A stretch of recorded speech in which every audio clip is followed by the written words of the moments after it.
mengamati bagaimana faktor resikonya, apa saja distribusi dan frekuensinya bagaimana, sejauh mana selamat gambaran penyakit tersebut ada di masyarakat, kemudian faktor resikonya apa dan pencegahannya apa saja.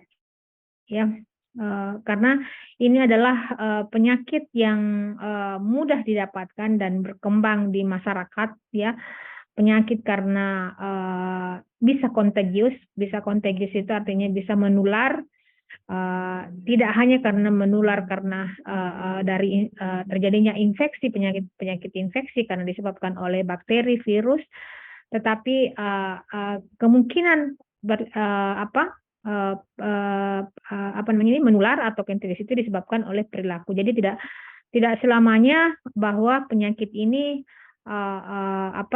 mudah berkembang karena antara satu penderita yang lainnya. Jadi kemungkinan saja perilaku yang bisa saling menular, ya. Jadi nanti kita jelaskan maksudnya yang mana sih yang disebut dengan perilaku yang bisa menular, ya. Jadi tadi sebagaimana saya sampaikan bahwa penyakit ini sangat mudah didapatkan di beberapa contoh penyakit tersebut sangat mudah didapatkan di masyarakat, khususnya pada kelompok umur tertentu. Nah, ini adalah menurut gambaran dari WHO bahwa insiden gastritis dunia itu 1 sampai 8 sampai 2,1 juta dari jumlah penduduk setiap tahunnya, ya. Secara bentar ya.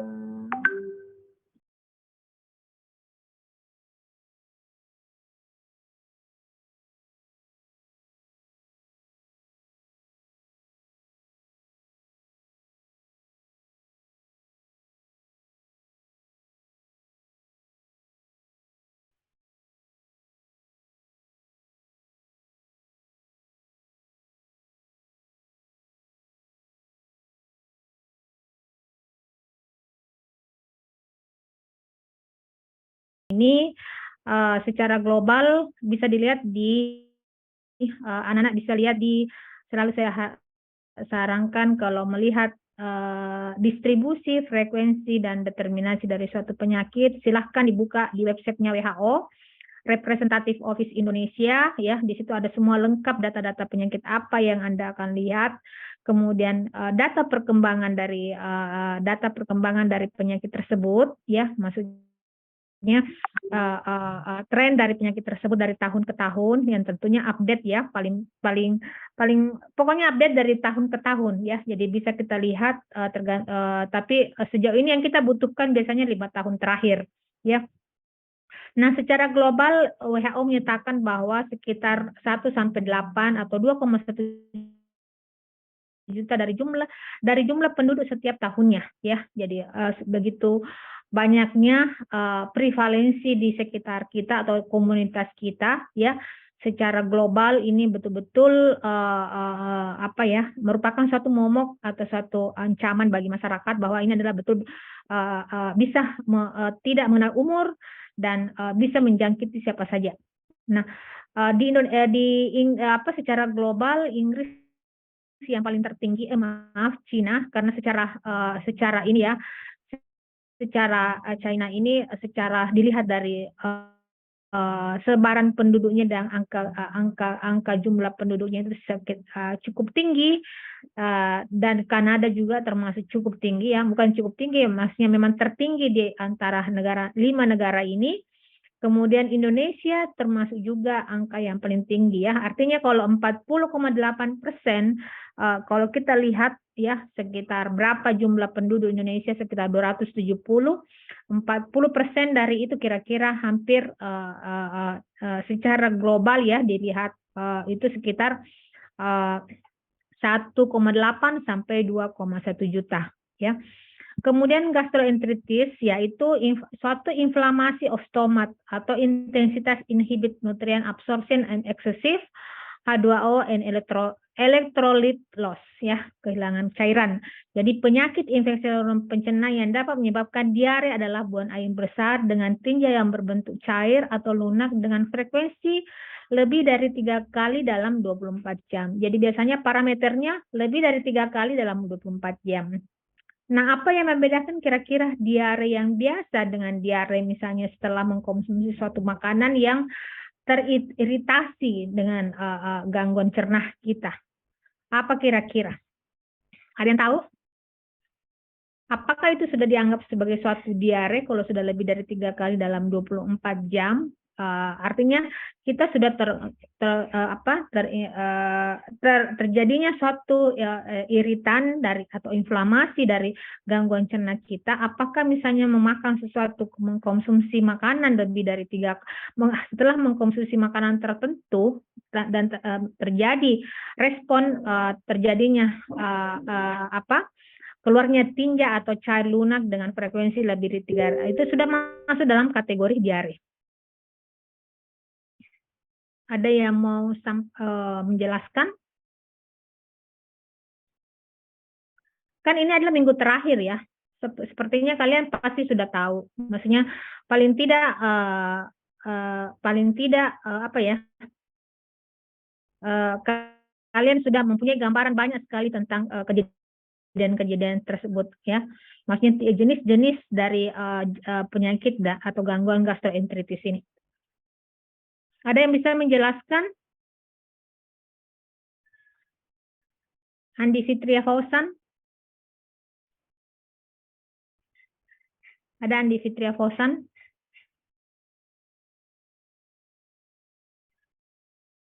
Silahkan.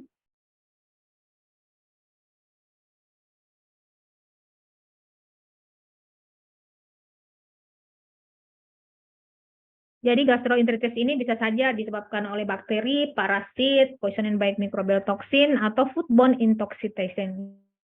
Ya, jadi kalau kita bisa lihat dari tadi pertanyaan saya, bisa saja ya kalau menurut saya ya, kalau sudah parameternya 3 kali dalam 24 jam itu foodborne intoxication ya. Jadi saya yakin kalian harus membedakan ya, yang mana yang disebut poisoning by microbial toxin, bagaimana parasitnya, bagaimana ada yang bersumber dari bakteri.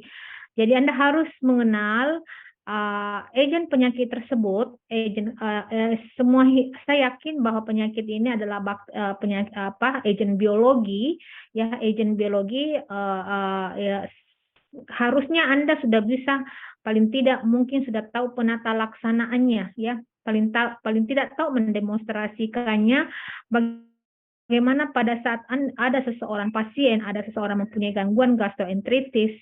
Dan kita bisa mengenali bagaimana caranya, apakah itu dari bakterial, apakah itu parasit, apakah itu poison by microbial toxin, apakah itu foodborne intoxication. Jadi Anda harus tahu sebenarnya kalau Anda sudah tahu agen penyakit tersebut, agen biologi dari macam-macam ini, saya yakin Anda sudah harus mampu memberikan suatu penata laksanaan ya. Nah, sekarang ada diare. Sign and symptoms ya, tanda dan gejalanya. Gambaran umum utama atau diare, kurang nafsu makan, kram perut, nausea atau rasa muntah, dan demam. Kemudian dysentery, typically self-limiting ya. Enteric fevers, systematic with severe headaches, high fever, abscesses atau infeksi pada hati yang disebabkan oleh bakteri, kemudian intestinal rupture atau gejala usus, shock and bisa saja mengancam keselamatan ya atau meninggal ya. Itu bisa saja kalau orang gejala-gejala. Jadi kadang-kadang kalau ada sebagian besar orang menyatakan bahwa biasanya orang penyakit infeksi ya, tapi coba diklarifikasi ya, correct me if I wrong ya, misalnya koreksi saya kalau salah. Kadang-kadang penyakit infeksi itu apalagi kalau penyakit yang disebabkan oleh agen bakteri ya, pada umumnya adalah sign dan simptomnya itu pasti diare ya.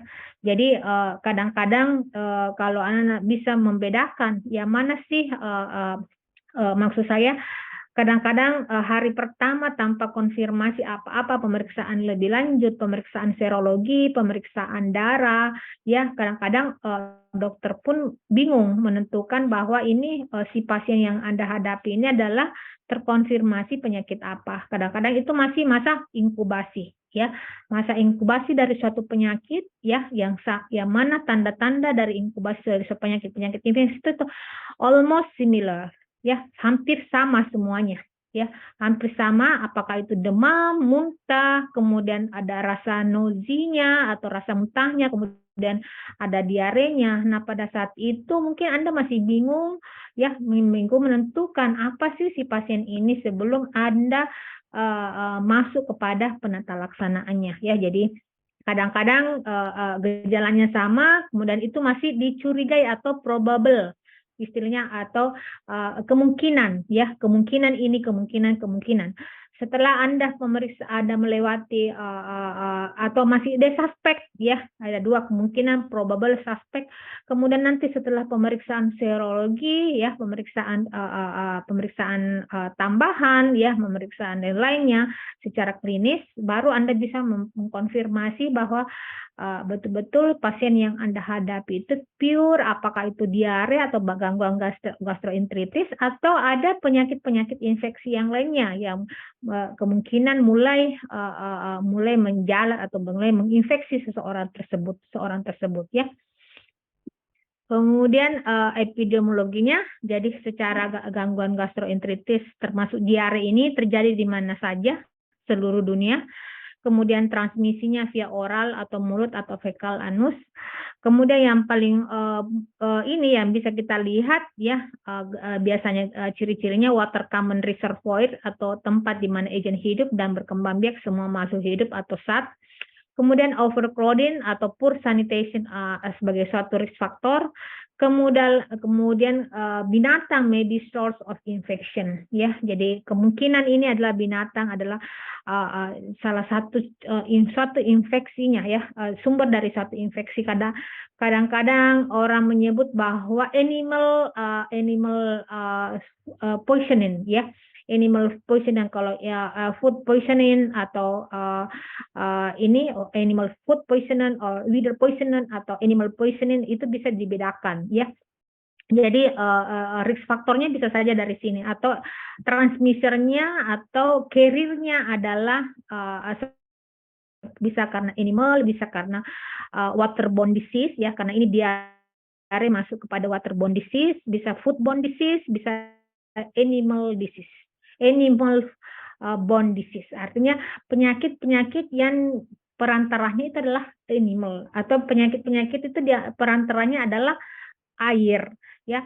Penyakit-penyakit itu dia perantaranya adalah makanan. Jadi harus betul-betul Anda melihat bahwa penyakit ini sangat mudah berkembang di masyarakat, ya, sangat mudah, apalagi khususnya kepada orang-orang yang beresiko, ya. Kalau anak-anak mungkin biasa dengar bahwa diare itu sangat rentan sekali pada rentan sekali pada usia bayi, anak yang baru lahir, kepada anak-anak, ya, kepada anak usia SD, kemudian orang-orang yang sudah menular, maksudnya orang yang beresiko, ya, menular.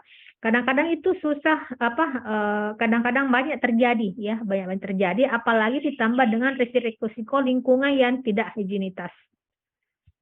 Nah, kemudian cara pencegahannya adalah mungkin adalah cuci tangan, ya, lagi mungkin, ya, paling ini adalah suatu gerakan, ya, suatu gerakan cuci tangan pakai sabun, ya, itu baru juga di Indonesia baru mulai mulai awareness-nya itu muncul pada saat pasca pandemik, ya, artinya pada saat pandemik itu sudah ada, orang semua mengatakan bahwa bagaimana sih memutuskan mata rantai penularan dari penyakit ini, ya, dampak dari COVID-19 ini banyak sekali muncul, ya, apa sih namanya, suatu pendekatan-pendekatan apa yang bisa memudahkan bagi masyarakat sehingga antara satu kelompok dengan kelompok atau antara satu perorangan dan satu individu dengan individu lainnya tidak terkontaminasi atau tidak eh, terkontagius dari suatu penyakit ini ya.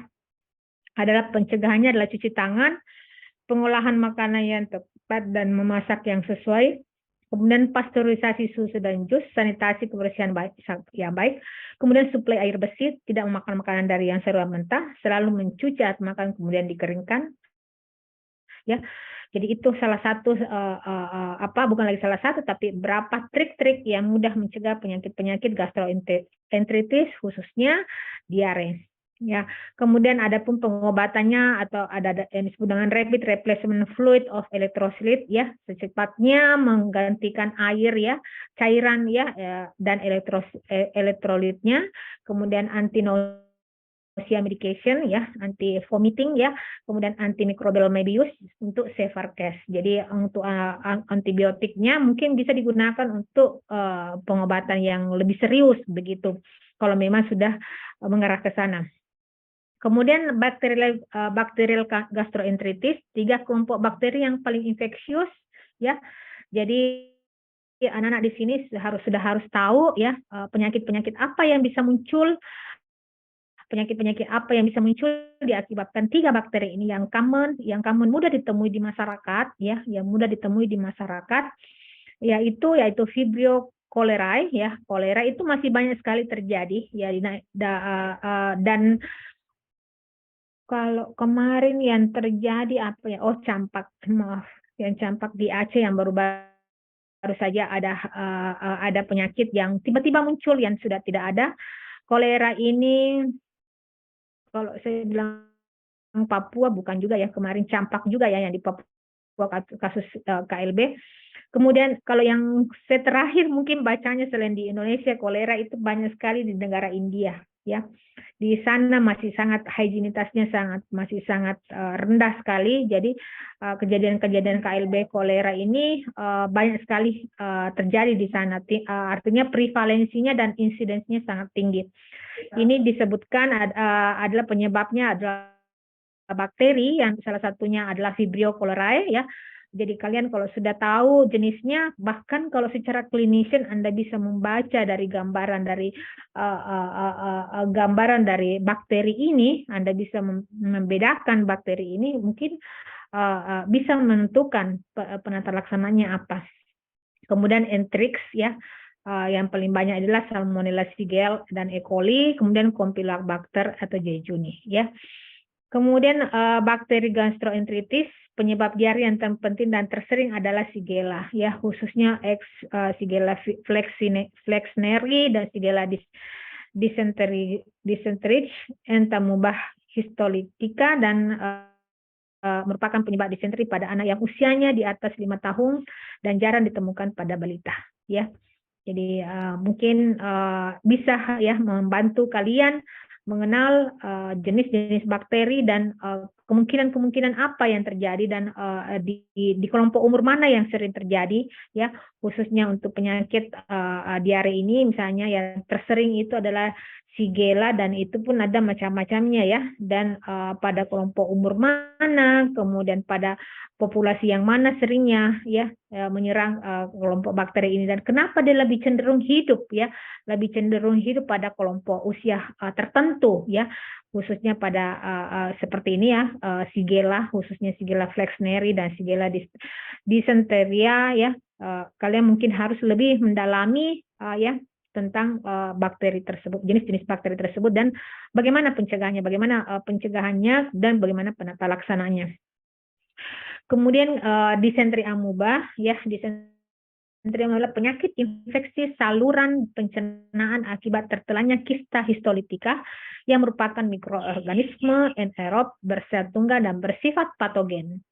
Ada yang tahu apa yang disebut bersifat patogen? Halo, ada yang bisa menjelaskan apa yang disebut dengan bersifat patogen?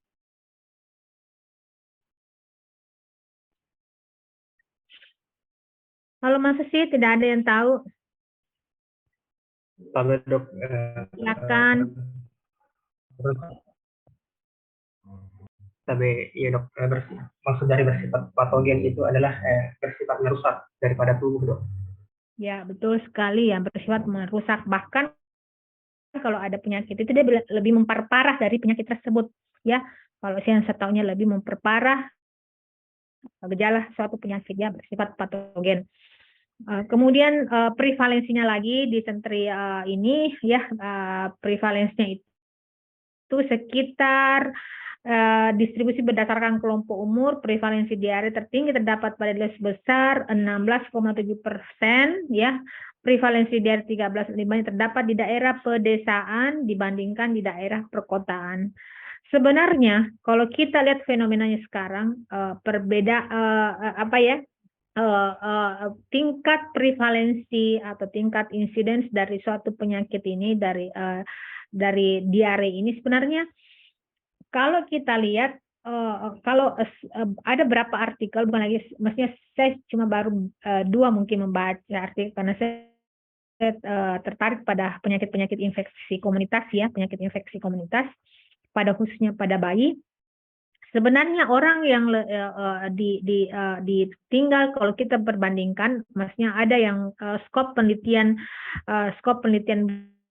besar yang telah diterpublikasi bahwa orang yang tinggal di pedesaan itu lebih cenderung higienitasnya lebih tinggi dibandingkan orang yang tinggal di daerah urban area. Ya, kenapa? Karena di urban area itu orang di sana komunitasnya homogen, ya, komunitasnya homogen dan mereka berbagai perilaku sehat yang berbeda dan mereka berinteraksi sangat saling berdekatan. Artinya di urban itu ya jelas tingkat kepadatan penduduk juga pasti akan lebih padat dibandingkan uh, dibandingkan daerah rural. Nah, di rural itu rural itu sekarang bukan fenomena ya, maksudnya yang ada di khususnya di Maskas di Indonesia, apalagi kalau negara berkembang bahwa hampir semua tidak ada lagi perbedaan antara kota dengan urban dan rural area. Apa yang ada di fasilitas urban itu ada di rural area dan mereka pun sudah menjangkau. Dan artinya faktor kepadatan penduduk ya lebih banyak memungkinkan atau kroditnya dari suatu populasi itu lebih memungkinkan patogen atau penyakit itu muncul banyak yang bisa menyebabkan resiko bagi bagi kelompok manusia atau kelompok populasi dibandingkan orang yang tinggal di daerah rural area. Rural area itu dulu kalau berbicara Kak sebagai rural area mungkin di Indonesia sudah tidak ada lagi rural ya. Maksudnya mungkin berapa persen ya. Saya pengingatanku kalau rural itu semacam kayak daerah terpencil sekali ya. Sekarang karena akses komunikasi, akses pedesaan, maksudnya akses transportasi yang sudah cukup ini, semua bisa dalam jangka 1 menit, 5 menit, orang sudah tahu apa yang terjadi di suatu wilayah. Begitupun misalnya sebaran-sebaran penyakit yang terjadi di suatu masyarakat, misalnya ada orang yang tidak terakses layanan kesehatan di remote area, itu gampang sekali, sudah mudah sekali ditemukan, ya mudah sekali dilakukan penata laksanaan atau pencegahan ataupun pengobatan bagi orang-orang yang tidak terakses layanan kesehatan ya. Nah, ini adalah kalau diare tadi saya bilang ya pada awal perkuliahan bahwa orang-orang yang rentan ini adalah pada usia balita dengan usia lansia ya. Kemudian faktor resikonya menurut Elblum deh ya mungkin anak-anak masih atau sudah lupa ya bahwa ada 4 faktor resiko atau yang yang menunjukkan bahwa derajat kesehatan masyarakat itu sangat ditentukan oleh 4 faktor, yaitu dari teori Elblum menyatakan lingkunganlah yang paling berperanan. Tadi yang saya bilang tadi ya, saya bisa gambarkan bahwa sebenarnya di populasi urban itu lebih beresiko dibandingkan orang yang tinggal di rural area ya. Mungkin kalau kalian biasa ke kampung kalau ya ada di sini ada yang kampungnya, kalau tidak biasa juga ada orang tidak ada kampungnya ya. maksudnya dari kecil sudah tinggal mungkin di Makassar atau apa di daerah-daerah yang di kota-kota yang besar, tapi kadang-kadang orang memang ini dan uh, kalau kita bandingkan bahwa di sini, kalau kadang-kadang orang berbicara bahwa orang di urban area itu atau di daerah bukan pedesaan sih ya, artinya suburban artinya di pinggiran kota itu mereka lebih enjoy dan mereka lebih mintakan bahwa hidup di sini lebih sehat dibandingkan di daerah kota. Mereka tetap bisa mengakses makanan yang baik, makanan yang sehat, fasilitas layanan kesehatan yang bagus, kemudian apa-apa faktor-faktor kehidupannya yang lebih maksudnya kebutuhan hidup yang lebih sedentary life ya, namanya sedentary life-nya mereka bisa penuhi ya. Orang yang tinggal di suburban area dibandingkan orang yang tinggal di urban area itu lebih higienitasnya tinggi, kemudian derajat kesehatannya juga lebih tinggi dibandingkan orang yang tinggal di urban area. Nah, menurut Elblum itu ternyata itu belum terbantahkan bahwa 40% dari aktivitas manusia itu lingkungan ya yang paling mempengaruhi derajat kesehatannya, bahwa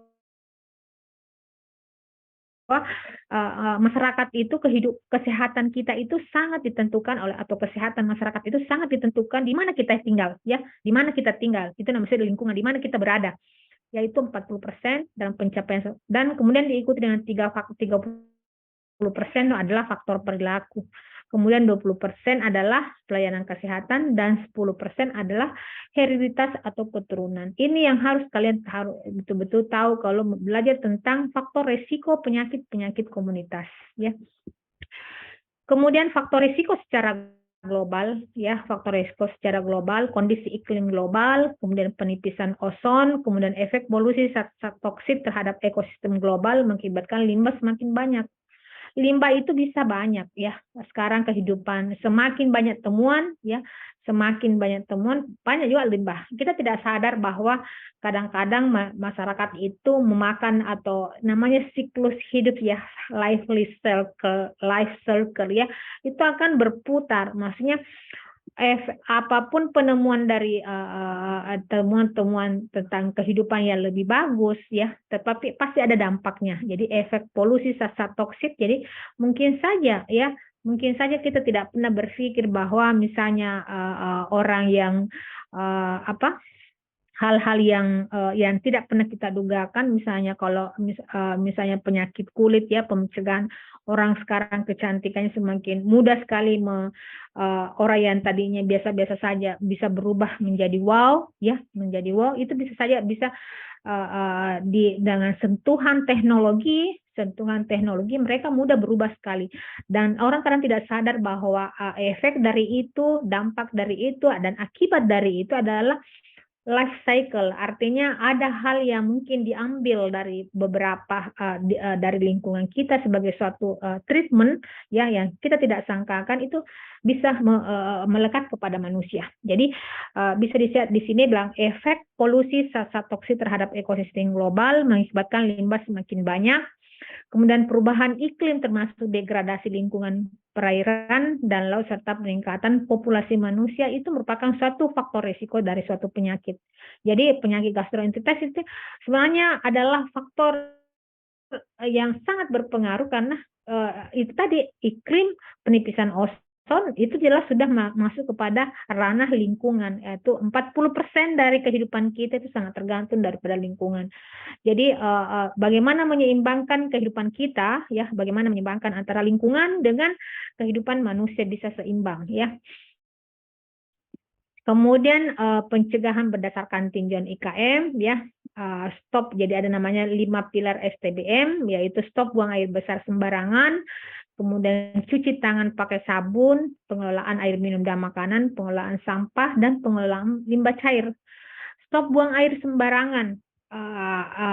Kalau saya kembali lagi di ini, kalau mungkin ada yang tinggal di sini di antara mahasiswa sekitar berapa ya sekarang hadir, tadi masih ada 32 ya.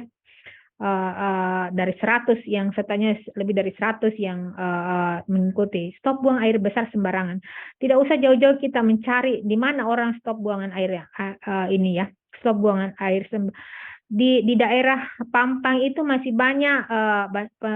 banyak orang yang membuang sampah buang air sembarangan karena di sana ada terindikasi ada 3 atau 5 kalau tidak salah ya 5 suatu rumah tangga yang masih ODF. ODF itu open defecation free ya. Dia langsung membuang hajatnya langsung di saluran yang menjadi suatu sumber kehidupan manusia. Ya, misalnya langsung ke sungai padahal idenya kan harus ada septic tank ya. Kalau di sana karena lingkungannya yang berbeda dengan lingkungan yang lainnya, daerah Pampang itu daerah yang rawa-rawa ya. Artinya antara daratan dengan non daratan ya maksudnya. Jadi di sana memang lingkungannya sangat berpengaruh dan penyakit-penyakit infeksius pun masih banyak sekali khususnya dengue ya. Nah, di sini saya bisa contohkan di masih ODF banyak sekali ya, masih ada sekitar 5. Kenapa saya tahu? Karena senior kalian melakukan suatu survei di sana ya dalam pada siklus IKM di profesi di pendidikan profesi, mereka selalu melaporkan perkembangan ODF di daerah Pampang pada saat mereka memang ditempatkan di Puskesmas Pampang. Jadi idealnya kan kalau menurut kesehatan lingkungan bahwa pembuangan tinja tidak harus langsung ke sungai ataupun tidak langsung ke saluran air, tetapi harus ada ditampung dulu di septic tank ya. Tetapi masih ada anggota keluarga karena dia susah dapatnya mau buat septic tank sedangkan dia tinggal di rawa-rawa. Kalau buat septic tank kan harusnya di daratan ya, masih nanti digali, nanti masukkan cincin ya. Tetapi di sana tidak susah. Jadi akhirnya dari klosetnya itu langsung kepada cemplung ke sungai. Nah, sungai itu menjadi suatu konsumsi orang-orang yang tinggal di hilir ya, menjadi suatu konsumsi di wilayah populasi tertentu di wilayah Makassar ini ya, dan itu masih ada di sekitar kita. Jadi itu masih jadi ancaman bagi wilayah Pampang bagaimana mengedukasi buang air besar sembarangan khususnya stop ODF-nya di sana. Bagaimana menggalakkan ya supaya tidak ada lagi ODF-nya di sini. Kemudian cuci tangan pakai sabun ya. Ini kayaknya sudah common, artinya setiap instansi atau institusi, tidak usah jauh-jauh, institusi rumah saja dulu kita pada saat booming-boomingnya naik-naiknya trennya dari COVID, semua di depan pagar ataupun di depan teras ada semua wastafel di depan kita. Bagaimana sebelum masuk ke ruangan, sebelum kita berinteraksi dengan anggota keluarga lain sudah harus ada sudah apa ya, kayaknya jadi sesuatu hal yang harus. Nah, sekarang tidak ada lagi kita masuk harus memakai cuci tangan pakai sabun CTPS ya. Kemudian pengelolaan air minum dan makanan ya, pengelolaan air minum. Coba anak-anak sekalian yang di sini yang kos-kosan di sekitar kampus, coba-cobalah sedikit bijak ya, jangan sampai bijak memilih air minum, sumber air minum, jangan sampai nanti Anda berlangganan satu minuman-minuman kemasan ya, minuman misalnya membeli ya, kalian mau hemat tapi akhirnya sakit ya, kita bilang karena banyak sekali sumber air minum yang tidak higienis sekarang. Jadi orang berdalih bahwa mereka sudah pengelolaannya sudah melalui depot-depot, tapi depotnya itu kadang belum sampai disurvei oleh dinas kesehatan. Sekarang target dinas kesehatan itu turun ke lapangan, jadi memeriksa depot-depotnya apakah itu sesuai standar nasional Indonesia, kemudian apakah minumannya itu sudah air kemasan itu sudah memenuhi syarat bahwa tidak berwarna, tidak berasa, dan tidak berbau, itu sudah masuk kriterianya untuk diproduksi sebagai air kemasan. Dan bagaimana pH-nya? Ya, tapi idealnya kan semakin tinggi pH-nya semakin mahal ya, semakin mudah. Artinya pH-nya semakin higienitasnya juga dan pH-nya juga semakin tinggi berarti kadang mahal. Nah, banyak sekali ya, pernah ada penelitian bahwa orang lebih cenderung tergiur dengan mengatakan bahwa air kemasan, tapi dia tidak melihat bahwa sumbernya itu dari mana, kemudian pH-nya berapa. Ya, jadi kalau misalnya kalian adalah mahasiswa kedokteran, harus lebih bijak memilih yang mana sumber air minum dan makanan yang sehat. Ya, kemudian pengolahan sampah. Sampah pun ini kita tidak tahu ya pengolahan sampah ya. Jadi apa ya? Paling tidak sampah itu bisa menjadi carrier banyak satu penyakit yang bisa ditimbulkan di sini. Terutama kita membahas tentang gastroenteritis hari ini ya, bisa saja karena kerumunan sampah yang tidak terbuang di tempatnya secara appropriately, artinya secara tepat, akhirnya kerumunan masuk dan masuk kepada lingkungan sekitar kita atau di makanan-makanan yang dekat dari situ. Kita tahu di Makassar bahwa di sini ya, maksudnya kita berbeda dengan negara yang lain, kita berbeda dengan wilayah yang lain ya, apalagi kita sudah menuju kepada kepadatan penduduk yang sudah kepadatan yang cukup tinggi ya. Perumahan-perumahan sekarang kan tidak menyediakan, semakin luas perumahan ya semakin mahal, keterjangkauan masyarakat juga semakin tinggi ya, semakin susah. Jadi standar rumah pun juga apa ya, tidak seperti dulu lagi bahwa ada taman, ada ini, ternyata hal itu tidak menjamin ya, maksudnya sekarang itu keterjangkauan masyarakat untuk memenuhi kebutuhannya itu sangat tidak semua orang bisa ya, artinya kalaupun maksudnya pengolahan sampah itu kadang-kadang harus ditangani oleh pihak swasta ataupun pihak pemerintah setempat. Jadi kadang-kadang itu pembuangan sampah tidak sesuai bahwa di suatu perumahan harus diletakkan di mana, apakah setiap rumah tangga harus ada pembuangan sampahnya yang betul-betul bisa dikelola atau diambil pada saat-saat tertentu oleh petugasnya ya. Kemudian pengelolaan limbah cair ya, pengelolaan limbah cair, ada menyatakan dulu bahwa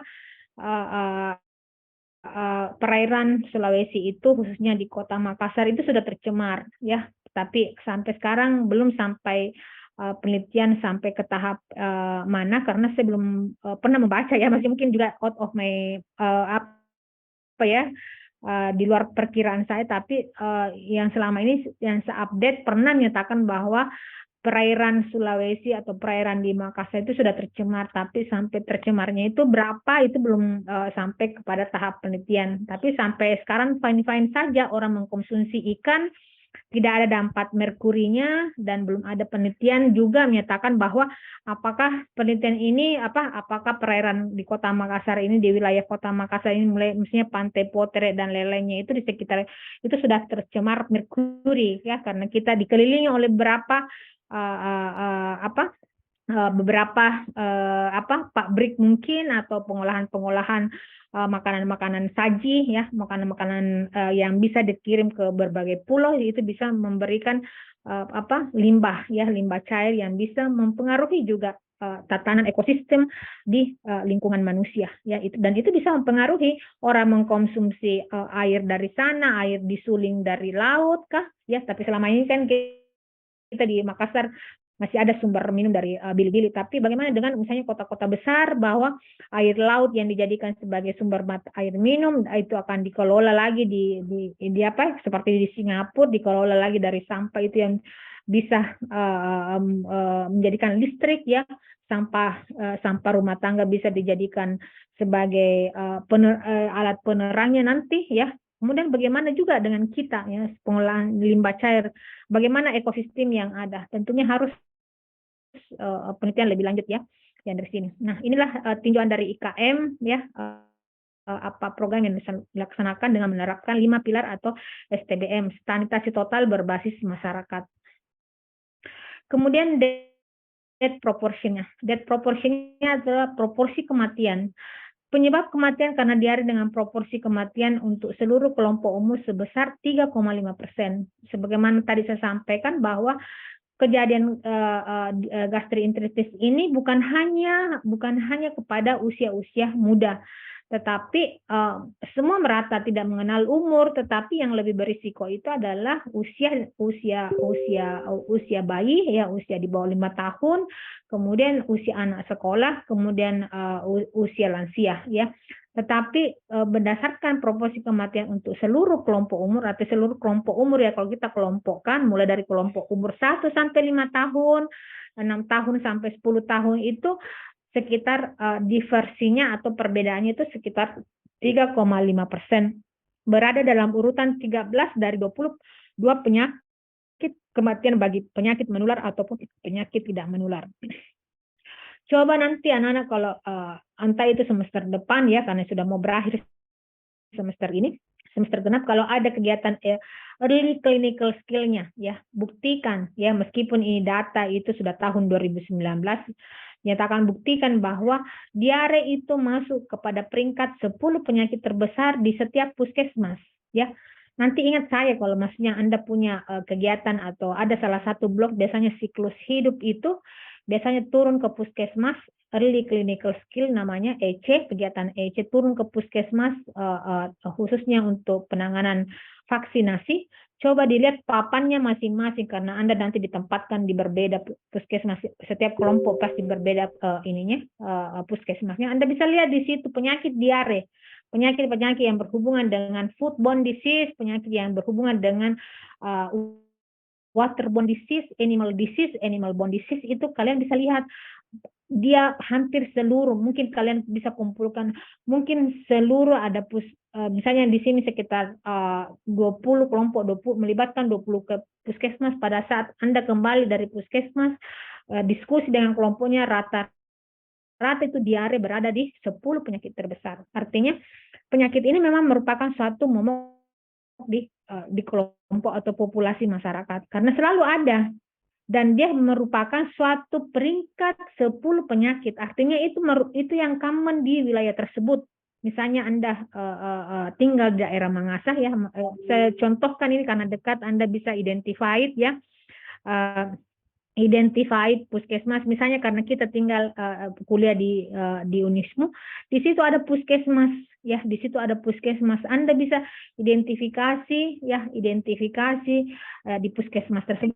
Ada setiap puskesmas itu ada papan pengumumannya, ya, papan pengumuman penyakit yang common, penyakit 10 terbanyak dalam minggu ini, dalam bulan ini, dalam tahun ini.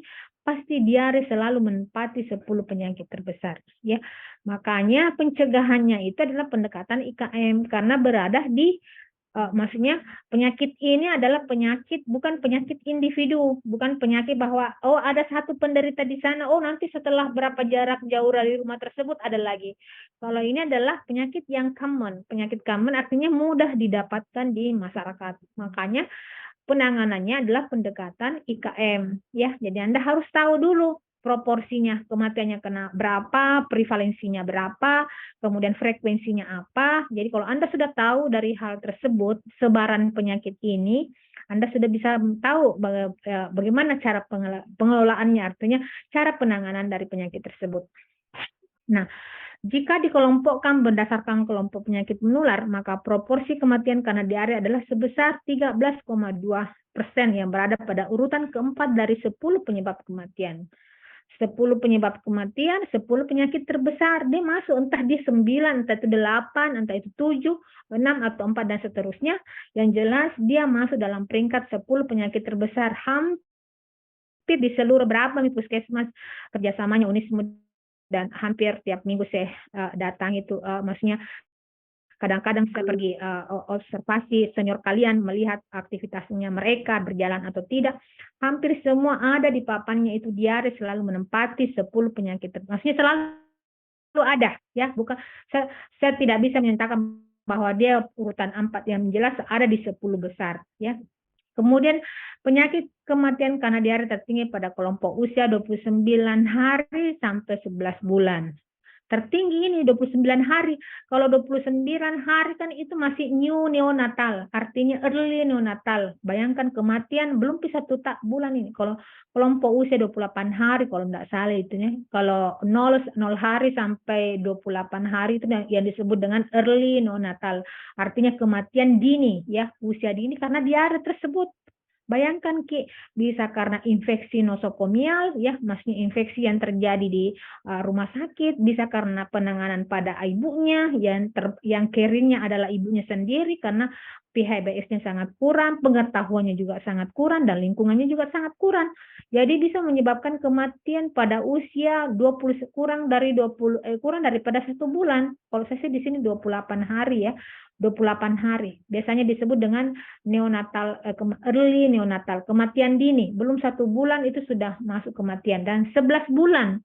Ini adalah kelompok yang rentan sekali bagi anak-anak maupun kepada bayi yang belum 1 bulan dan yang belum 1 tahun, dan usia 1 sampai 4 tahun masih juga tinggi. Yang paling tinggi pada usia 11 bulan dan masih tinggi pula pada usia 1 sampai 4 tahun. Artinya ini memang kelompok risikonya yang paling rentan adalah usia 1 sampai 5 tahun.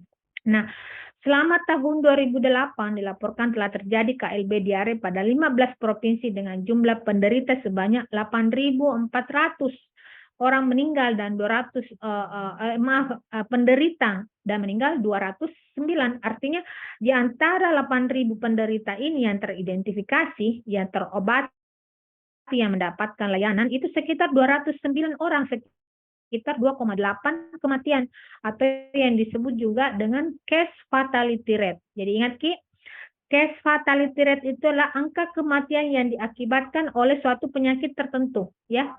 Itu yang disebut dengan case fatality rate. Jadi kalau 209 ini dari 8.000 adalah 2,48%. Ya. Kemudian perubahan iklim akan mengakibatkan penambahan sekitar 250 kematian per tahun antara 2030 dan 2050. Penambahan jumlah kematian ini terutama disebabkan oleh malaria, diare, pajanan suhu panas, dan kekurangan gizi, sedangkan kerugian ekonomi yang disebabkan perubahan iklim terhadap kesehatan diperkirakan 2-4 miliar per tahun pada tahun 2030. Itu yang bisa, itu perkiraan ya, bisa meleset, bisa tidak. Kadang-kadang melesetnya tidak terlalu signifikan, maksudnya tidak terlalu beda prediksinya manusia dengan apa yang terjadi kemudian. Kalaupun meleset, kalau berdasarkan hasil hitungan ilmiah ini ya secara baik, saya yakin kalaupun meleset paling kekurangannya bisa 5% ke atas, artinya bisa berkurang 5%, bisa juga berlebih 5%. Itulah kalau ditentukan oleh suatu metodologi yang betul-betul yang bagi perkiraannya, estimasi dari jumlah kematian itu bisa saja meleset 5%, tapi itu dianggap sebagai sesuatu kewajaran ya.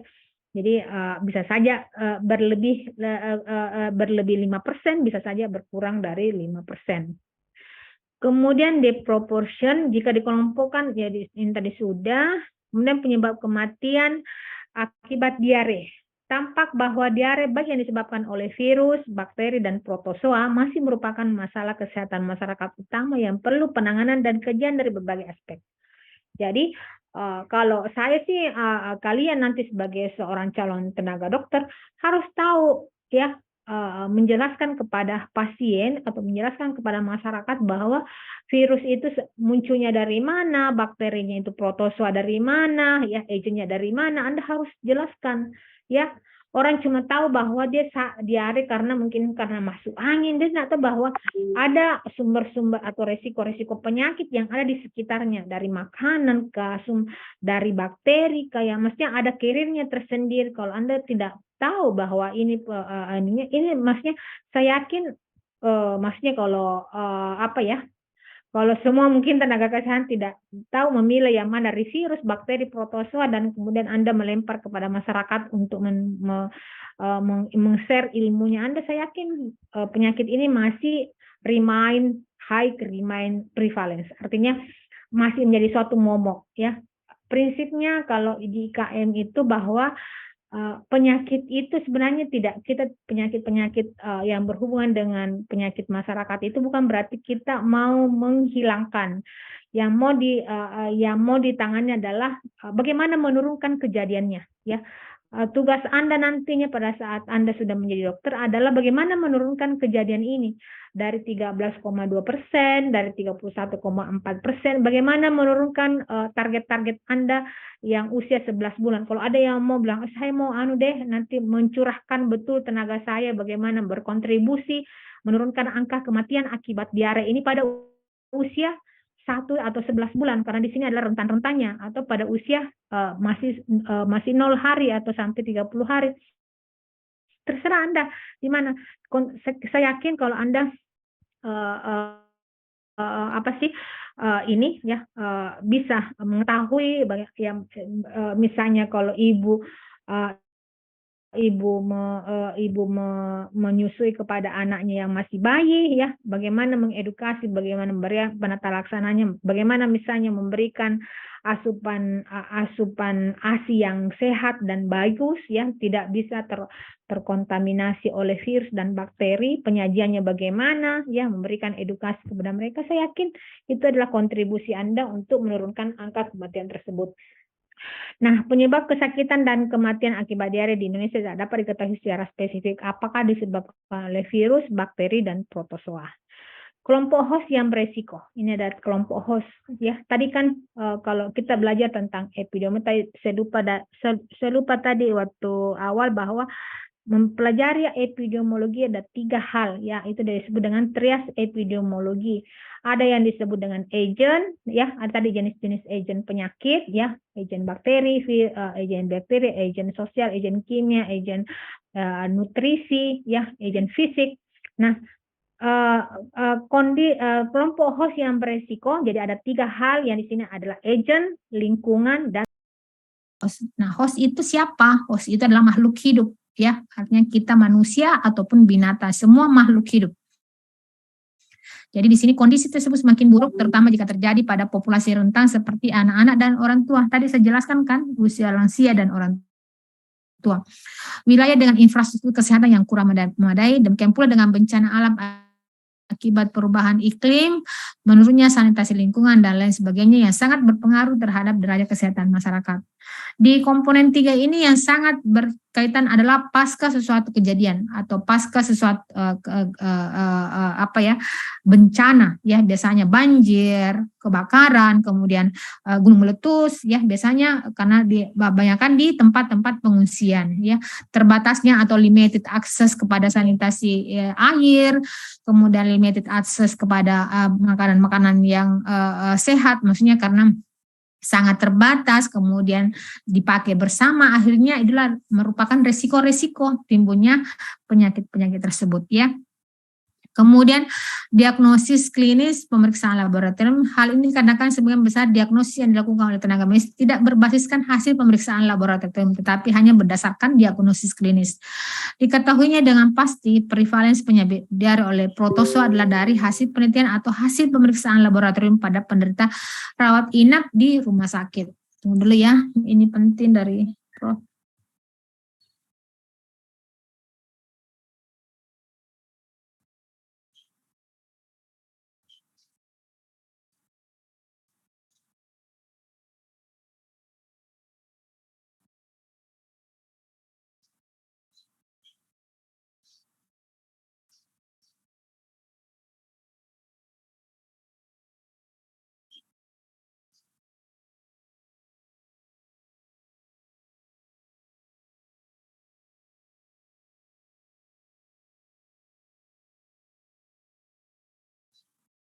Ya, nah, hal ini karena kan sebagian besar diagnosis yang dilakukan oleh tenaga medis tidak berbasiskan hasil pemeriksaan laboratorium. Diare pakai tes laboratorium tidak, kecuali kalau ada pemeriksaan tindak lanjut.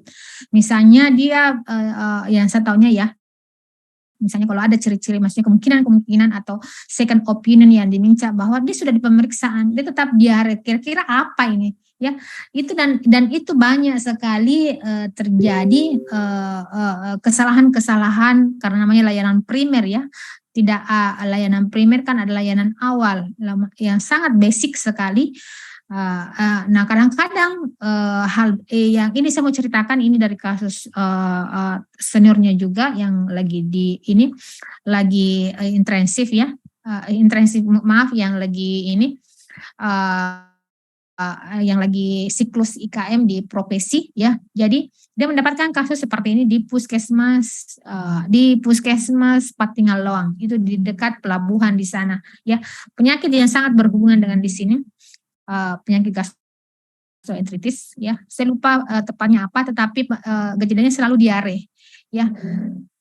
Kalau menurut saya, kalau kami yang manajemen rumah sakit ya, maksudnya yang saya pelajari, maksudnya bisa dikoreksi, maksudnya kalaupun ada kesalahan, kalau menurut penata laksanaannya bahwa bila mana si pasien yang selalu datang ya, maksudnya kayak gini, si A itu adalah suatu pasien tetap atau yang berdomisili di wilayah puskesmas A dan pernah dirawat inap dengan gejala diare yang persisten, artinya dia selalu selalu ada gejala diare, maksudnya ada riwayat diarenya sebelum dia dirawat, dan itu 3 kali di puskesmas tersebut.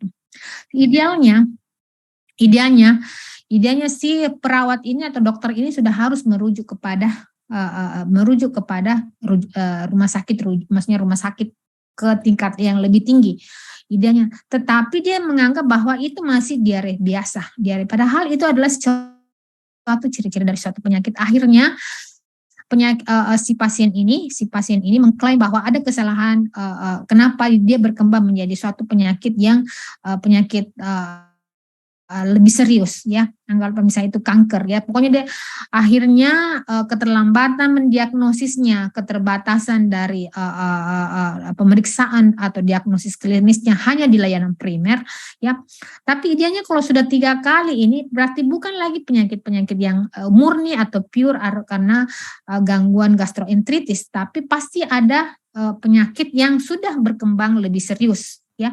Diingat itu, dan itu kejadiannya di puskesmas Patingaloang. Itu kenapa saya ingat, karena ini diare ya, karena dia selalu 3 kali dia dirawat inap, karena dulu di puskesmas itu, sekarang ini puskesmas tidak terbagi lagi menjadi 2. Puskesmas itu dulu ada namanya rawat inap dan rawat jalan. Artinya rawat inap itu artinya bisa pasien yang diindikasi ada perawatan yang harus ditangani di layanan primer, bisa diinap, ada fasilitas tempat tidur ya, maksudnya ada puskesmas bisa mirip dengan puskesmas tipe D, tetapi bukan memang untuk menerima pasien yang untuk diinapkan.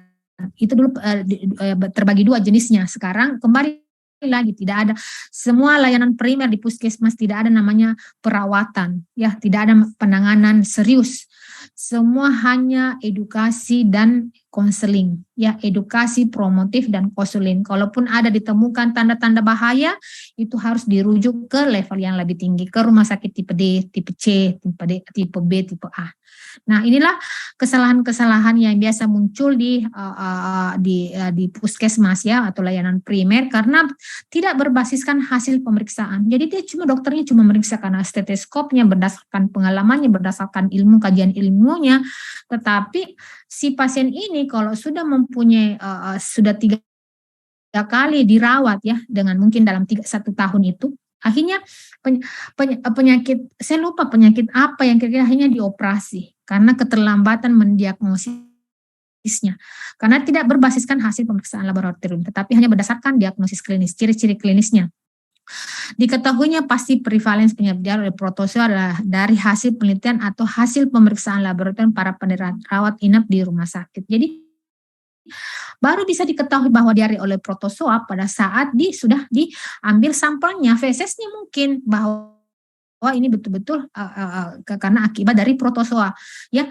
Jadi kalau di puskesmas itu sangat-sangat terbatas, karena memang kembali ke awalnya bahwa puskesmas itu tidak lagi, tapi dulu-dulu juga begitu. Waktu terbagi 2 puskesmas itu, puskesmas jadi puskesmas perawatan dan non perawatan, itu tetap sekarang pun masih ada ya, meskipun mungkin sudah tidak terlalu signifikan, kejadiannya sangat tinggi kesalahan seperti ini. Kemudian ini adalah histolitika. Sebagai salah satu penyakit diare E. coli histolytica pertama kali ditemukan oleh Loss pada tahun 1875 dari tinja seorang penderita diare. Ya, saya tidak bahas kalau yang ini ya. Nah, yang mungkin kalian sudah mempunyai lebih dari ini ya.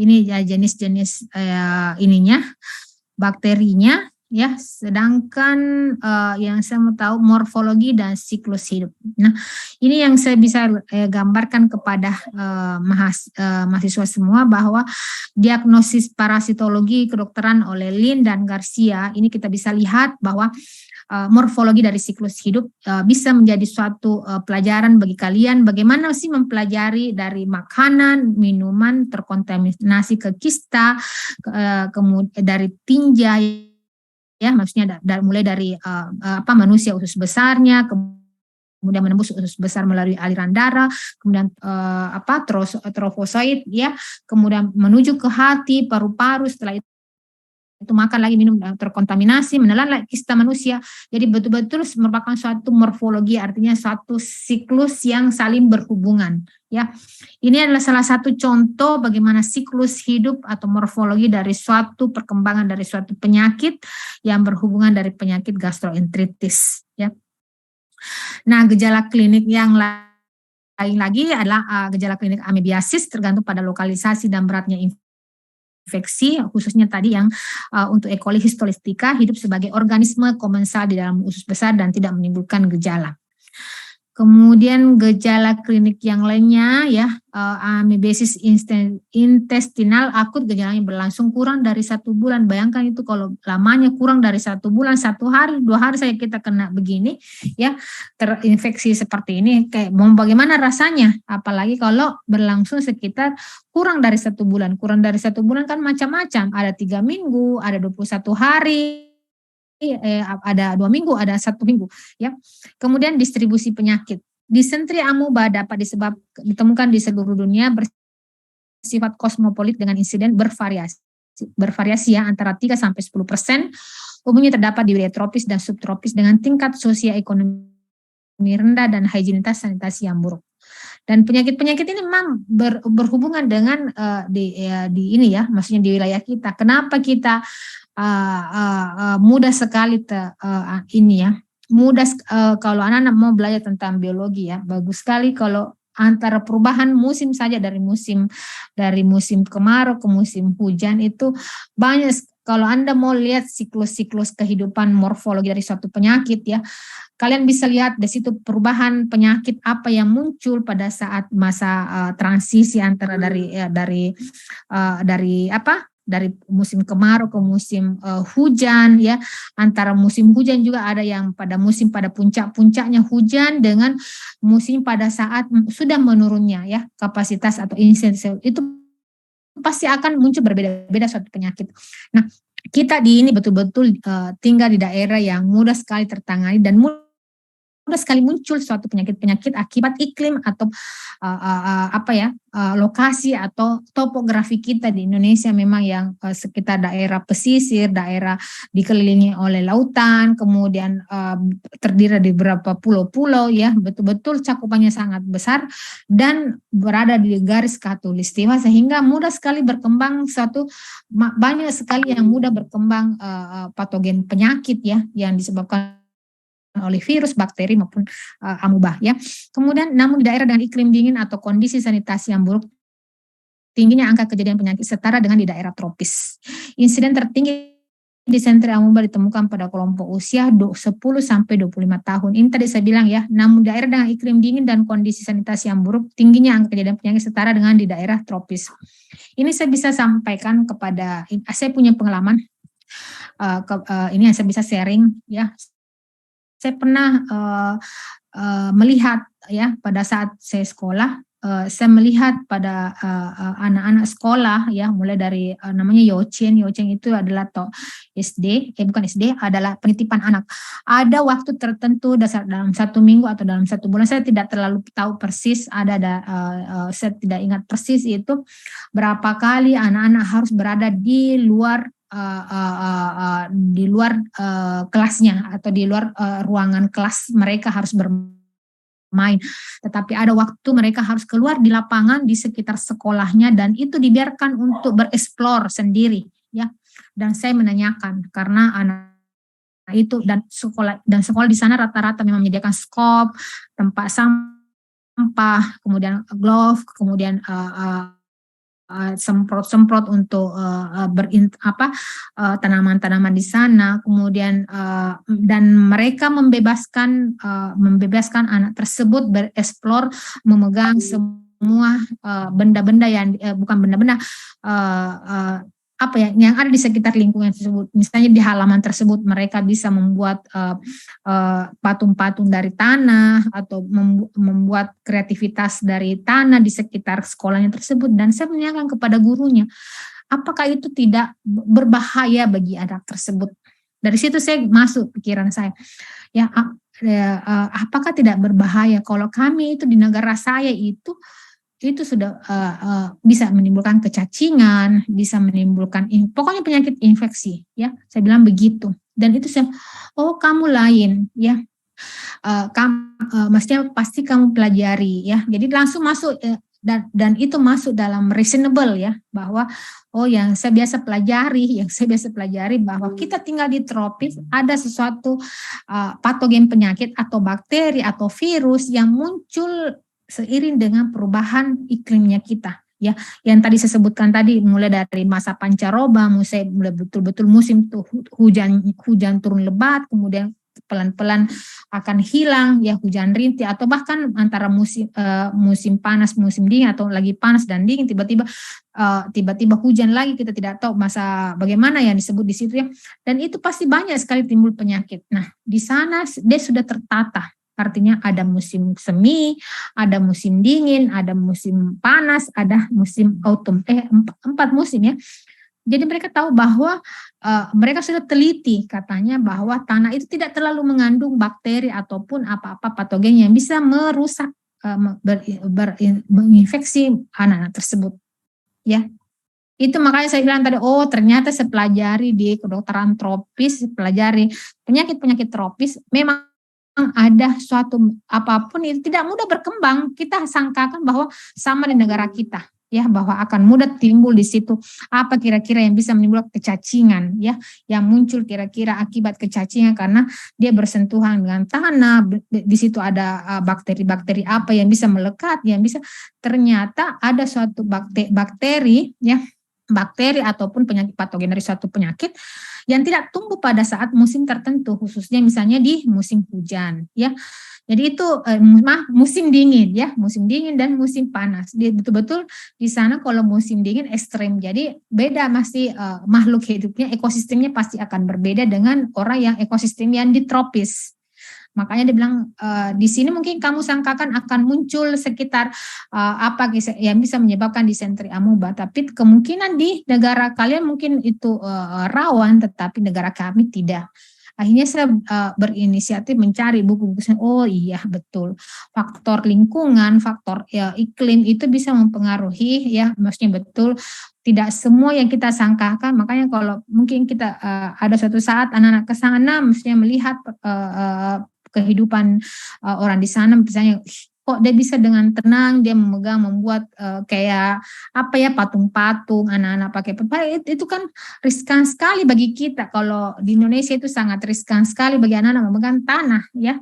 Memegang tanah itu sudah banyak sekali kandungan-kandungan di situ yang bakteri-bakteri yang bisa muncul. Tapi di sana pengang bahwa apa yang kamu sangkakan di negara mudah tumbuh tidak mungkin tumbuh di sini karena dipengaruhi oleh iklim. Karena di sana iklimnya ekstrem, kalau panas sekali, kalau dingin sekali. Ya, itu yang saya bisa sharing mengenai distribusi penyakit yang disebabkan oleh iklim, ya, atau kondisi sanitasi lingkungan di sana. Kemudian di Indonesia amoebiasis intestinal banyak dijumpai secara endemis dengan angka insiden yang cukup tinggi, berkisar antara 10 sampai 18, ya. Bayangkan kita tinggi sekali. Kemudian berdasarkan hasil pemeriksaan rutin spesimen tinja, pasien yang berkunjung ke rumah sakit dengan gejala diare diketahui 39,6 adalah disenteri amoeba, ya. Kemudian risk faktornya apa saja? banyak faktor yang dapat menimbulkan insiden amoebiasis, antara lain keadaan kurang gizi, kondisi iklim tropis, ya. Yang inilah kita tinggal di daerah sini, banyak sekali patogen penyakit-penyakit yang muncul yang memang kita tidak temukan di sana, ya. Maksudnya negara pasti kita di sini sebenarnya kalau orang Indonesia, orang ke luar negeri itu kuat karena kita itu sudah ditempa oleh iklim, ya. Artinya tubuh kita itu mudah mengabsorpsi apapun yang masuk, ya, entah dingin, entah hujan, entah meskipun di sana juga empat musim, tapi kalau kita mulai dari dingin, mulai dari panas, yang mulai daripada betul-betul yang maksudnya sedang-sedang saja, ya, yang tadi saya kira peralihan musim kita sudah bisa sudah terpapar. Nah, ketika kita berada di luar, ya, maksudnya kita di luar negeri berbeda musim, kita sudah, maksudnya tubuh kita sudah bisa, ya, menangani, maksudnya kita bisa, maksudnya menahan apa-apa paparan-paparan atau resiko dari penyakit orang-orang di sana, ya. Maksudnya saya pikir begitu. Kemudian banyak faktor yang dapat meningkatkan insiden amoebiasis, keadaan kurang gizi, kondisi iklim tropis, turunnya daya tahan tubuh, stres, ya, adanya flora bakteri di infeksi bakteri di kolon, kemudian adanya trauma di mukosa kolon, ya, pecandu alkohol dan faktor genetik, kemudian keadaan yang kurang gizi, turunnya daya tahan tubuh, stres, dan pecandu alkohol. Nah, kesimpulannya bahwa disentri amuba merupakan penyakit dengan insiden yang cukup tinggi di Indonesia yang beriklim tropis. Penyakit ini dapat ditemukan di mana saja dan dapat menjangkiti siapa saja tanpa mengenal gender, usia, dan ras. Nah, sebagai salah satu penyebab diare yang dapat ditemukan di mana saja, penyebab disentri amuba perlu diwaspadai mengingat dalam siklus hidup E. coli histolytica, bentuk kista sangat tahan terhadap pengaruh lingkungan yang buruk. Ya, ada yang bertanya sampai di sini, saya terlalu asik kalian, barangkali ada yang bertanya sampai di sini?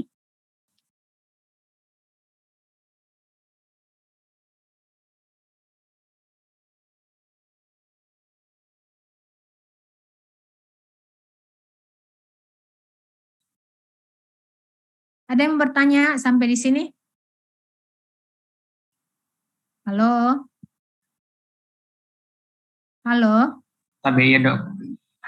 Silakan kalau ada yang bertanya, daripada sambil saya cuap-cuap.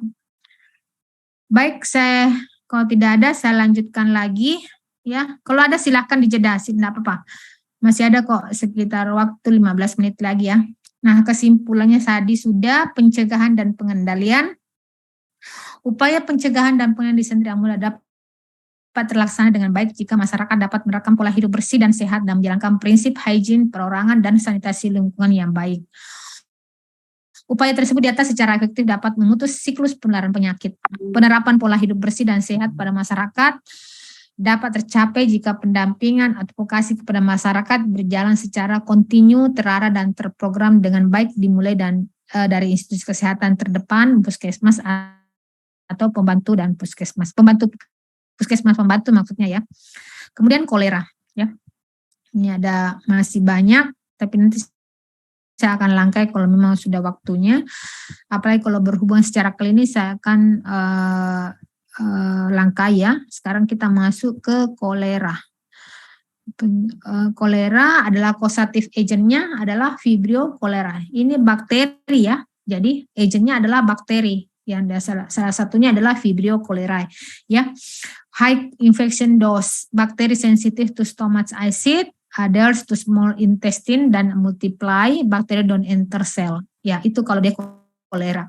Kemudian kolera toksin, potent exotoxin, menyebabkan intestinal cell to rapidly pump out electrolytes. Kemudian pasif osmotic H2O, loss polos, kemudian metabolic acidosis, dan kemudian menimbulkan shock. Nah, kalau gejalanya seperti heavy loss of fluid, rest water stool-nya seperti ini sampai 20 liter of fluid loss per day. Bayangkan itu kalau sampai 20 liter per day, bagaimana dia mengkonsumsi makannya, sedangkan untuk minum saja tidak sampai segitu, tapi kalau up to 20 liter of fluid loss per day, bagaimana bayangkan orang bisa dehidrasinya, ya. Kemudian may discharge 1 million bakteri per milli of feces. Bayangkan banyaknya 1 juta bakteri per milli of feces, ya, kalau kolera. Sedangkan kalau siapa yang pernah di sini pemeriksaan katoket kecacingan, ya kecacingan. Biasanya itu kalau severe dan akut itu sekitar 7.000 ke atas. Ini 1 million bakteri per mili of feces kalau ciri-cirinya kejadian bakteri, ya. Kemudian untreated case potentially fatal, jadi yang kasus yang tidak tertangani kemungkinan berpotensi jadi fatal. Fluid electrolyte replacement, tetracycline reduce toxin production. Jadi dengan cara ini dan mungkin bisa, tetapi kemungkinan bisa potensial untreated cases potentially fatal. Kemudian sigolesis, ya sigolesis, causative agentnya sigelas ini, ya.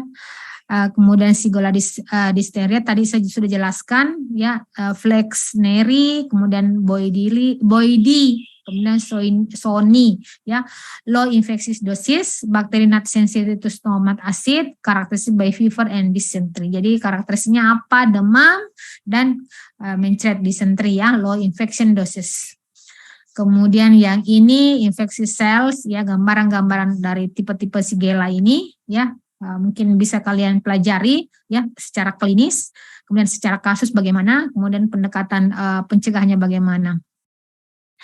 Kemudian all species produce dari gambar di atas, all species produce enterotoxin and type 3 secretion system. Kemudian Shigella dysenteria produce powerful ectotoxin, kemudian sigatoxin, kemudian ciprofloxacin, rifampicin, azithromycin may reduce duration and infection. Jadi hanya ini yang bisa sebagai obat pelaksanaannya dari kolera, yaitu rifampin, azithromycin kemungkinan, ya, bisa mempengaruhinya. Kemudian traveler diare, ada yang disebut selain dari penyakit gastroenteritis, ada yang disebut dengan traveler's diare. Causative agentnya Listeria E. coli yang biasanya disebut, ya, multiple antigenic strain, ya, virulent strains-nya have Fimbriae, adenovirus, and multiple toxin. Jadi kalau mau pelajari mungkin bisa lebih berhubungan dengan Dr. Ban, dengan Dr. Salsa, ya, kan dia mikro. Kemudian bukan parasit, ya, Dr. siapa lagi, Dr. Puda, ya. Ini saya langkahi saja. Kemudian typhoid Mary, ini enggak usah. Kemudian nanti dipelajari, ya, sebagai bahan referensi. Kemudian yang ini common causative agent rotavirus norovirus, bakteriologi. Coba, ya,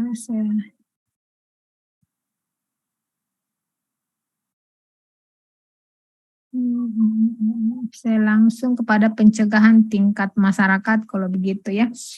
Nanti minta tolong kepada mahasiswa, ya, kemungkinan maksudnya saya 10 soal, ya, saya tidak jauh-jauh mengambil kasus kepada slide saya yang saya sharing nantinya.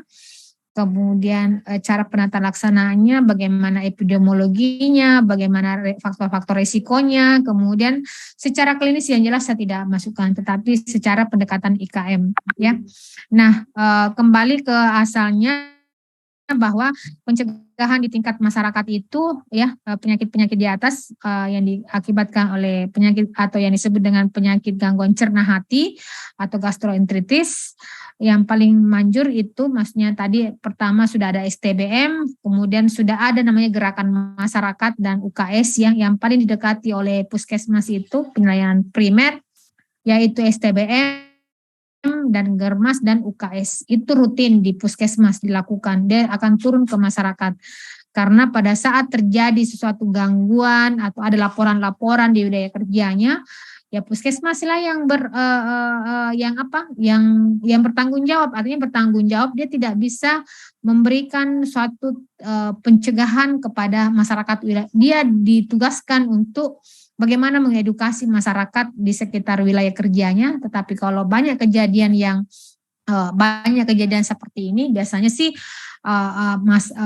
pihak puskesmas yang lebih bertanggung jawab. Artinya bertanggung jawab dalam hal bagaimana penanggulangannya. Nah, ada beberapa contoh di sini bagaimana pencegahan penyakit-penyakit infeksi yang ada di masyarakat yang sudah dilakukan sampai sekarang ini, yaitu STBM, yaitu sanitasi total berbasis masyarakat, kemudian ada Germas, kemudian UKS. Itu yang paling yang paling terkini. Kemudian stop buang air besar sembarangan, dan CTPS 2022 sampai 2030 dianggap bahwa semua masyarakat yang masih kemungkinan yang masih ODF, sembarangan ODF, itu sudah tereliminasi pada mulai tahun 2020 sudah sudah diharuskan dihilangkan, tereliminasi sampai 2030 nantinya sudah tidak ada lagi. Artinya semua masyarakat sudah bisa mengakses jamban sehat, ya, sudah membuang hajat di tempatnya sesuai dengan tempatnya. Jambannya sudah betul-betul sudah memenuhi kriteria jamban sehat, ya, itu target pemerintah supaya bisa menurunkan angka kejadian gastroenteritis ini atau penyakit gangguan pencernaan hati, ya, kemudian penyakit usus dan hati. Nah, ini anak-anak harus bisa lihat bahwa pada saat mana mereka yang kita targetkan akan diintervensi nantinya pada saat penyakit-penyakit gastroenteritis, yaitu apa yang harus diberikan pada saat masyarakat populasi itu masih berada pada periode prepatogenesisnya, dan apa yang harus tindakan apa pada saat masyarakat sudah mengalami penyakit atau periode patogenesisnya. Itu pasti beda pencegahannya pada saat di sini dan pada saat sudah ada di sini. Jangan sampai disamakan, ya. Di puskesmas itu di layanan. Kenapa selalu saya bicara puskesmas? Karena nanti tujuan kerjanya Anda di sana, penempatan pertamanya Anda di sana, ya. Kemudian bagaimana seperti contoh-contoh apa yang diberikan pada saat dari dua natural history disease ini terbagi dua. Kemudian pada saat Anda melakukan pencegahan, nah prepatogenesis fasenya ini yang Anda lakukan adalah health promotion dan specific protection yang disebut dengan primary prevention. Jadi ada dua, tadi kan saya bertanya di sini, ya, jadi harus berdasarkan dari sini. Jadi pada saat Anda melakukan edukasi, promosi dan edukatif, pada saat berbicara, harus Anda tahu targetnya siapa. Apakah orang itu tidak ada penderitanya, tidak ada prevalensinya, tidak ada insiden dari kelompok masyarakat tersebut yang Anda targetkan. Jadi harus Anda lakukan adalah health promotion atau specific protection. Tapi pada saat sebagian besar masyarakat yang Anda menjadi sasaran kerja Anda sudah tinggi angka kejadiannya, berarti Anda harus berada pada early diagnosis, prompt treatment, disability limitation. Beda itu kalau ada keterangan bahwa tidak ada, kalaupun ada kejadian diare misalnya hanya 0,00 berapa, berarti maksudnya populasi tersebut masih berada pada health promotion. Pencegahan yang Anda lakukan adalah promosi kesehatan dan specific protection, misalnya vaksin, ya. Kemudian pemeriksaan dini apa. Kemudian pada saat Anda menemukan bahwa banyak kejadian diare di sana, yang Anda lakukan adalah early diagnosis dan prompt treatment. Siapa tahu kita tidak duga, ya, siapa tahu tadi kita duga sama tadi pengobatan individu tadi, dia sudah 3 kali masuk ke puskesmas dengan gejala diare, masih diindikasi bahwa dia diare, padahal sudah ada penyakit yang berkembang di dalamnya, penyakit yang sudah tumbuh dan itu mengalami keterlambatan. Nah, kalau misalnya ada yang suatu kelompok masyarakat yang Anda targetkan sasarannya banyak kejadian diare, ya Anda harus pelajari apa kira-kira yang harus diberikan kepada masyarakat tersebut. Ya, metode apa yang diberikan adalah early diagnosis dan prompt treatment. Kalau perlu, kalau misalnya sudah berkali-kali masyarakat tersebut selalu ada diare, kalau perlu kasih dia pemeriksaan lebih lanjut. Tidak usah promosi education, ya. Jadi tidak usah promosi edukasi, ya, langsung kepada pemeriksaan tinjanya, pemeriksaan darahnya. Kenapa berkali-kali kampung ini selalu ada diare? Ada yang tidak biasanya sih begitu, ya. Jadi sebagai calon tenaga kesehatan harus tahu dulu fungsi Anda nantinya, ya. Apakah Anda sasarannya berada di pre-patogenesisnya atau kepada patogenesisnya, ya. Sampai sekarang hanya 67 orang yang hadir ya, 66 orang ya. Saya kira cukup sampai di sini. Ada pertanyaan sebelum saya tutup? Silakan. 67 orang ya. Silakan tadi siapa ketua kelasnya dilaporkan sampai sekarang ada 67 orang. Kemana semuanya 67 orang yang hadir? Saya akan laporkan kepada PJ-nya ya. Ya, enggak ada lagi pertanyaan?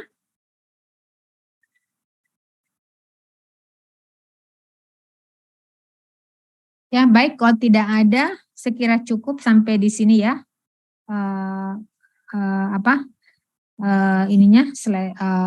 Kuliah saya. Mudah-mudahan ada yang bisa di-grasp, artinya bisa ditangkap ya.